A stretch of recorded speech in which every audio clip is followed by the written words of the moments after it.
இப்போ 3வது ராசியான மிதுனம். மிதுனமும் பார்த்தீங்கன்னா, ஒரு எல்லாமே கொஞ்சம் நான் நெகட்டிவாக சொல்கிற மாதிரியே சொல்லிகிட்டு இருக்கணும்னு நினைக்கிறேன்.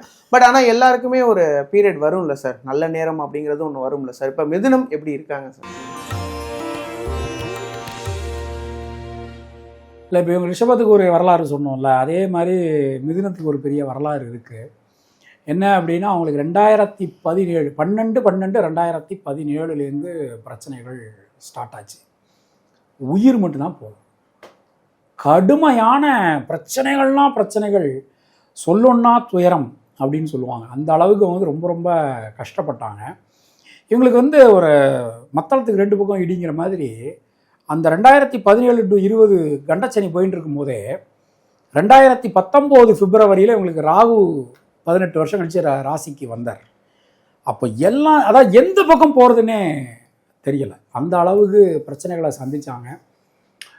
ஒரு மிதுன ராசியினுடைய ஒரு அடிப்படை இயல்பு என்ன அப்படின்னா, மிதுனத்தால் நிதானம் அப்படின்னு சொல்லுவாங்க. அவங்க வந்து வேகமாக வேலை செய்கிற மாதிரி இருக்கும், ஆனால் நிதானமாக முடிவெடுத்துட்டு தான் அவங்க வந்து அந்த வேலையை செய்யக்கூடிய ஒரு தன்மை நம்ம பார்க்கலாம்.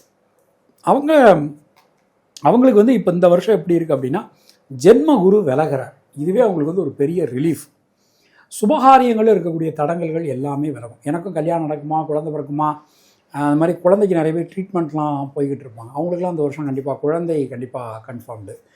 தொழிலில் மிகப்பெரிய மாற்றங்கள் உண்டு, அதில் எந்த சந்தேகமும் வேண்டாம். ஏற்கனவே பார்த்துக்கிட்டு இருந்த தொழிலோடு சேர்த்து இன்னொரு தொழில் அவங்களுக்கு பண்ணுவாங்க. புது உத்தியோகம் அவங்களுக்கு கிடைக்கும்.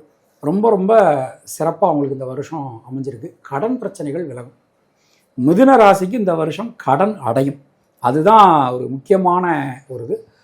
அது மாதிரி சரியான நேரத்துக்கு சாப்பிட முடியாது, சரியான நேரத்துக்கு தூங்க முடியாது. அந்த அளவுக்கு வேலை அவங்களுக்கு கடுமையாக இருக்கும். அப்போ நம்ம வந்து என்ன அப்படின்னா, அவங்களுக்கு வந்து அந்த அதனால் உடல் ஆரோக்கியத்தில் நம்ம வந்து கவனமாக இருக்கணும். அப்போ சரியான நேரத்துக்கு சாப்பிடணும், சரியான நேரத்துக்கு நம்ம அவங்க தூங்கணும்.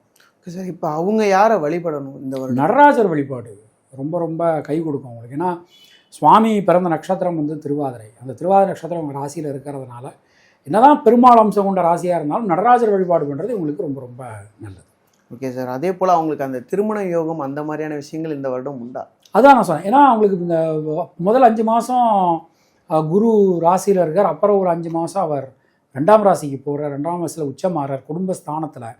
நிச்சயமாக இது வரைக்கும் திருமணமாக, முக்கியமாக அந்த கல்யாணமாகாத 80s kids 90s kids 80s kids கல்யாணம் அப்படின்னு இருந்தாலும் கூட 80s கிட்ஸ் 90s கிட்ஸ் அது மாதிரி ரீமேரேஜ் பண்ணணும்னு நினைக்கிறவங்களுக்கு இந்த வருஷம் கண்டிப்பாக ரீமேரேஜ் கண்டிப்பாக நடக்கும், உறுதியாக உண்டு.